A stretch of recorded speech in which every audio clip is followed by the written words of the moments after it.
Hello and welcome to Garden Wise Adventures. My name is Malie and today we're going to do another Plant of the Week video. I've been doing Plant of the Week videos for about 3 years and I'll link some of the playlists up here. The first one that I did was just a overall Plant of the Week where I just chose all the plants that I like. Second one that I chose was herbs. Last year I did, flowering perennials, and right now I am doing grasses. Now, the grasses that I'm talking about are ornamental, water-efficient grasses, and today I'm going to talk about one of my new favorites. And every time I do a video about plants, I say they're my favorites, but this one really is amazing. Now, I'm going to see if I can pronounce the scientific name. It's Schizacharium, I think so, Schizacharium scoparium, and that's Little Bluestem. Now there's about 24 varieties of Little Bluestem, and some of them are even native to where I live. I live in Utah, zone 6/7, and they are amazing plants. They have a ton of different uses. Sometimes they use them for renewing habitat. They're excellent for wildlife, and they're even host plants for some of the butterflies like the skippers and the wood nymph. So we're going to go look at the ones that I have, talk about them, and talk about how to take care of them. Now this grass truly has year-round interest. So this is the middle of February. It's been an extremely warm and dry year. We haven't had a lot of snow, although we do have some storms coming up. But even in the years where we've had heavy snow on top of it, it stays upright. So that is one thing that I really love. Another thing that I love is the brilliant red color in the fall. The color has faded a bit right now. It's turning brown, but we still have those beautiful fuzzy little seed heads. Now these seed heads, from what I've heard, are good for the birds. I have not seen the birds feeding on them, but then again, I am working full time right now, and I'm not here during the day to see if the birds are feeding on them.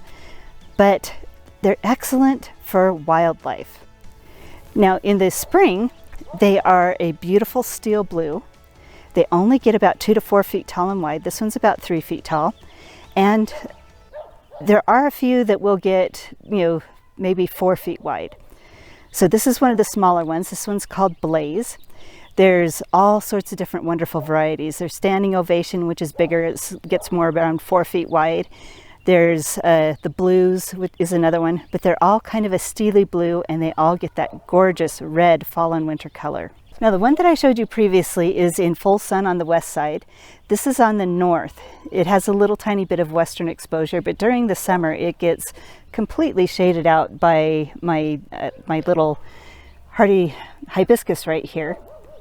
So this is what it looks like when it gets a little bit more shade. It's just a little more airy. So they can tolerate a little bit of shade, but they do prefer full sun. Now Little Bluestem can handle a large range of soil conditions. They can handle sandy soil, they can handle rocky soil, they can handle clay soil. What they can't handle though is really rich, loamy soil. That stays too wet for them. They are actually a more drought tolerant plant and they need very little water once established, but they can tolerate average amounts of garden water. Just don't put them in a waterlogged area that has heavy soil or really loamy rich soil. They don't need any fertilizer and they only need to be cut back 1 time a year. So if you want a true powerhouse of a plant that's a grass that gives you year-round interest and is good for wildlife, definitely try Little Bluestem. And I would love to hear what varieties you're growing, what area of the country you live, if there are any varieties that are native in your area. So hopefully this video has been helpful for you. If it has been helpful, I hope you like, subscribe, share it with your friends. Go have a wonderful garden adventure.